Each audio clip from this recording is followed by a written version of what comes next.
The federal government on Tuesday declared that Nigeria would meet and surpass the 2024 crude oil budget benchmark of 1.7 million barrels per barrel, despite the marginal decline in oil output in November 2023.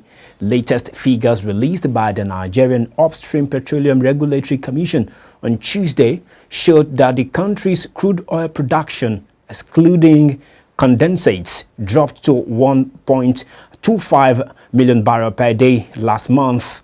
Nigeria had pumped 1.351 million barrels per day of crude oil excluding condensates in October, which was a slight increase over the 1.346 million barrels per day that it earlier produced in September this year, higher than the 1.181 million barrels per day output recorded the preceding month of August. But the Minister of State for Petroleum Resources, Oil, Senator Heineken Lopobre, insisted that the country would meet its oil production benchmark in the 2024 budget of 1.7 million barrels per day. Speaking at the stakeholders' interactive session on creating value and enabling investment in Nigeria's oil and gas sector, organized by Chevron Nigeria PLC, the Lopobre also said the country has the capacity to increase crude oil production to 2 million barrels per day. He was quoted in a statement issued in Abuja by his media aide, Namaka Okafor, as saying that the success of the upstream sector will determine the success of the midstream and the downstream sectors. Now, the British International Investment, the United Kingdom's Development Finance Institution and impact investor, has concluded plans to invest $15 million in equity into a Singapore-headquartered agricultural commodities trading house, Valency International. Announcing this in a statement on Tuesday, BII said that the fund was for the expansion of processing and warehouse infrastructure in Nigeria.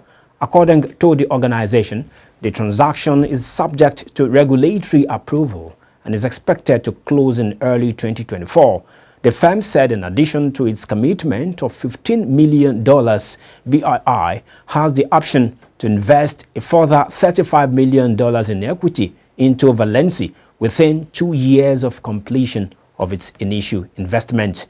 BII added that despite agriculture being a key contributor to Nigeria's economy, accounting for a quarter of the total gross domestic product and employing more than 1 in 3 Nigerians, food processing and manufacturing remained underdeveloped in the local agricultural sector.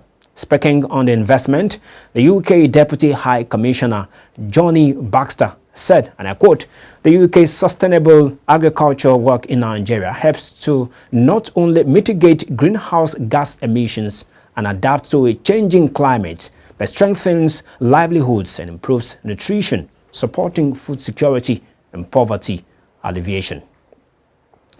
Nigeria gets about 40,000 megawatts of electricity from generators powered by premium motor spirit, popularly called petrol, and those run by automotive gas oil, also known as diesel.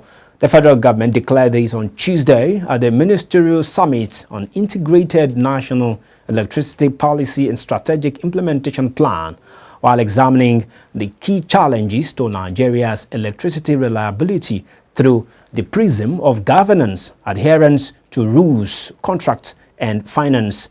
Nigeria's power generation and supply from its national grid revolves between 3,500 megawatts and 4,500 megawatts for an estimated population of 200 million people. In his address at the summit, the Minister of Power, Adebayo Adelabu, pointed out that one of the main objectives of the Nigerian electricity sector reform program, initiated over 23 years ago, was to make electricity available to consumers across the country with efficiency and consistency. According to the minister, Nigeria has, however, continued to burn hundreds of billions of naira to generate electricity through diesel and petrol-powered generators.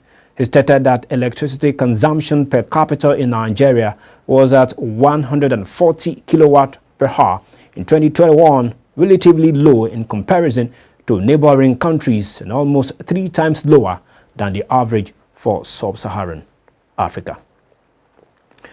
And Nigeria is projecting the automobile industry to contribute 25% of the country's gross domestic product and create 280,000 job opportunities. Those were articulated in the National Automotive Industry Development Plan 2023. The NAIDP is the country's automobile policy developed by the National Automotive Design and Development Council to address key issues in the industry. The 61-page document underlined the disparity between the sector's current state and its potential. The NAIDP acknowledged that the industry currently lagged significantly behind, prompting concerns about missed opportunities and dependence on imported vehicles.